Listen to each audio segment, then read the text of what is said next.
and a little pause, an artistic pause, some poetry, which we know poetry was so important to Mel King. And he even came out with a poetry book just a few years ago. So he's definitely our lead poet, and we take his inspiration, take from his inspiration. So with that, I thought it would be best for us to have a poem about food, because this is a breakfast after all. It's a breakfastless breakfast for many of us. Admit it, you probably didn't have a breakfast with you.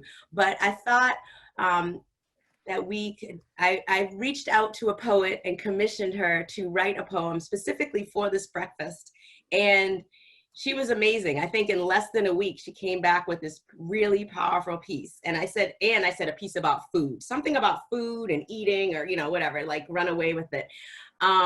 So I would like to now introduce Asiyah Herrera, who I met through the program Future Chefs. So she is part of this program, training to be a chef. And we know how important it is to you know, have all industries be diverse. So I think this is a wonderful program. And I thought the element of food through poetry and somebody who's interested in working with food would be the perfect nexus for this piece of entertainment. So without further ado, I'll stop talking. I would like to introduce Asiyah Herrera.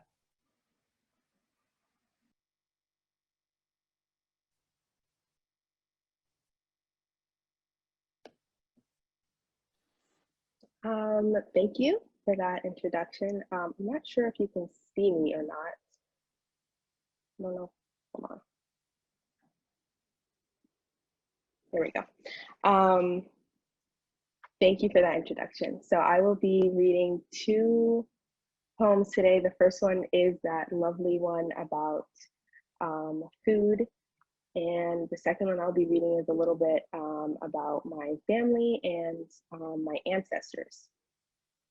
So this first poem, again, is about food. It doesn't really have a title, so I'm just gonna jump right into it. When I peach pick, sticky juices running down my chin, devouring dusty skin and all, the familiar dust of summer, dust we eat. It seems nothing like a chore, and certainly nothing like labor. Dollars are exchanged for the experience alone, from blossom to blossom, row of laden boughs to nectar. But away from here, pennies are exchanged for 12 hours with scarcity of water, dirt-caked fingernails and exhaustion.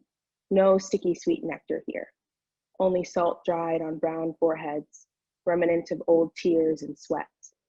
And there are days when I forget that the land was tilled by many brown hands. There are days I forget, between bites of buttery crust, sugary syrup between blossoms, impossibly sweet blossom to impossibly sweet blossom. And that's the first poem.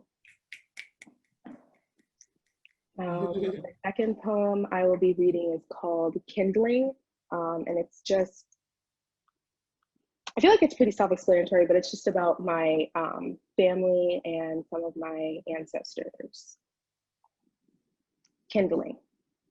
My grandmother's kisses taste like red lipstick and black flax, bleeding ghost stories, both blood and body, tree, family tree, branches burning. Ask me again where I'm from, and I'll tell you my ancestors walked here across the sea, fresh off the boat, but so far from water.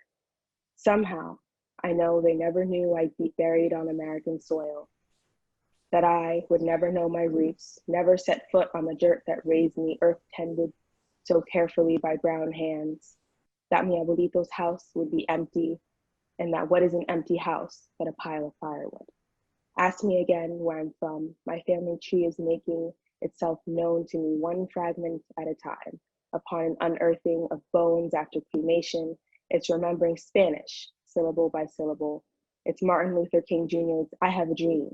It's learning Japanese stroke by stroke. It's burning, cinders and smoke, branches ablaze like my great-great-grandfather's house, whose remains served as a blackened coffin and left none but an orphan Japanese boy behind. That he soon started a new life in America. It's burning, like the fire that set my grandmother's house in Mattapan aflame, but that the insurance paid for her antiques to be reupholstered. It's burning, that wood burning always ends in rebirth, like a forest after a wildfire. Thank you.